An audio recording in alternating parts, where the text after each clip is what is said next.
Welcome back to another video, Bald Nation. Today is an update on the Regal saga. The Regal is home. It's nosed into the garage because we have another episode of the headlights strike again.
Back to Bald Nation Adventures.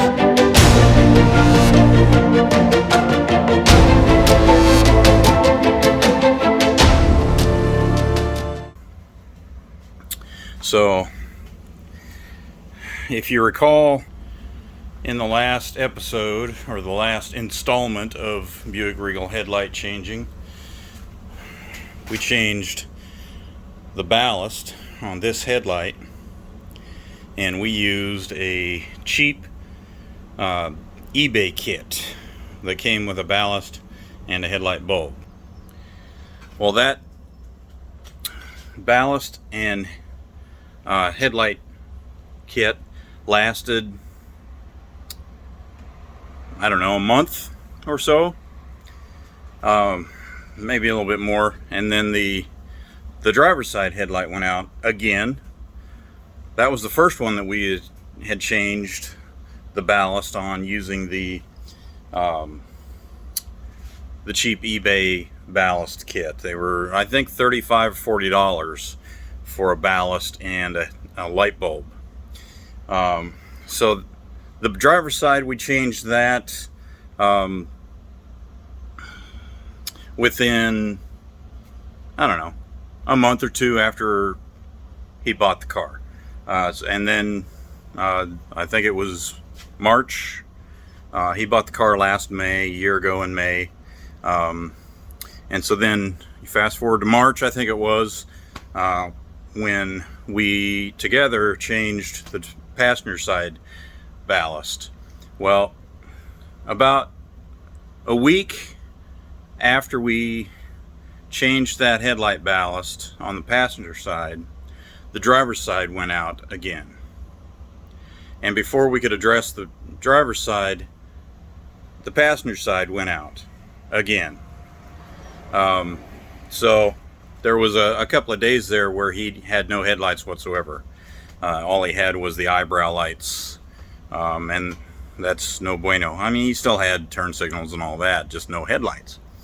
So what we did, next time he came down, the driver's side was intermittent. It would come and go. So we took the new ballast off the passenger side that we had just changed. We took it out and we put it on the driver's side headlight, and that made that start working again, and pretty consistent. And so the passenger side has been out ever since. So today we're gonna rectify that situation. He has made the decision to ditch the HID headlights with their ballasts, and we've purchased some just standard Buick Regal headlight housings with halogen headlights. They're supposed to be a plug and play affair. They come with light bulbs and everything already installed, so it should just be a quick plug and play affair to swap to these these halogen housings. He's not going to have the eyebrow lights. He's not going to have the cool looking projector headlights anymore, but he'll have some reliability. I think personally he'll have some reliability in his headlights, and if they go out, he can go to O'Reilly's and buy a cheap $20 halogen headlight bulb and replace it, instead of having to buy the expensive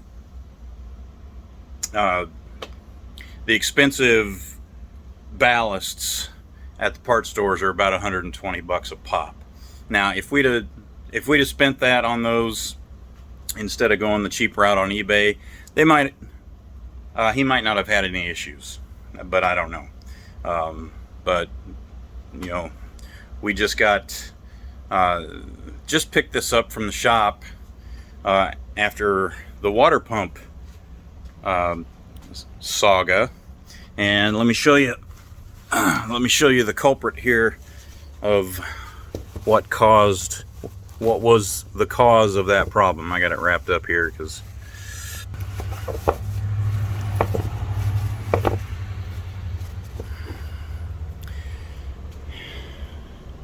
there is the sprocket. That is the sprocket that was on the crankshaft that drives the water pump chain. There ain't no teeth on that. They are just wore slick. So that is the reason the car was overheating. It's hard to drive a chain when there's no teeth on a sprocket. And looking at the sprockets, the water pump chain goes, there's sprockets, there's two balance shafts on either side, one for each side of the rotating assembly, and there's sprockets on both of those in addition to the sprocket on the water pump. And so the teeth on the two balance shaft sprockets were worn to hooks, and the sprocket on the water pump was starting to hook as well. So, you know, I don't know. The shop up in Georgia, when he told me that he was going to refuse the repair and refuse to make the repair, he told me there was a service bulletin put out by GM on this, but it's not a safety issue, so they didn't do a recall. But he had never seen anything like it, never heard of it happening. The shop here in town was the same way. They had never seen or heard of this happening before. But anyway, it's fixed now. I've driven it a few miles. I mean, not super far. I'm getting ready after I get the headlights put on. We're going to be heading to Georgia yet this evening. It is about 6:30 at night right now, 6:30 in the evening right now. So he needs the car tomorrow. So I'm gonna quit jabbering. I'm not gonna show you the process of changing the headlights because it's the exact same process that I showed you in my last video. So I'm just gonna do it. I'll show you what it looks like when it's done. I've got a picture that I took showing the passenger side headlight. I'll throw that up now if so you can see it before, and then I'll show you an after once it's done. So here's just a quick shot of the driver's side headlight, the old one, and there's the new one that's going in. So not quite as sexy, but they still look all right, and they'll be more reliable and they'll work. Okay, well, they're changed, and it's still a one-eyed car. There's something, I don't know if it's a bad dim or low beam bulb. I don't have time to change it, so he'll have to grab a new light bulb and try it out once he gets there. High beams work. He's got high beams.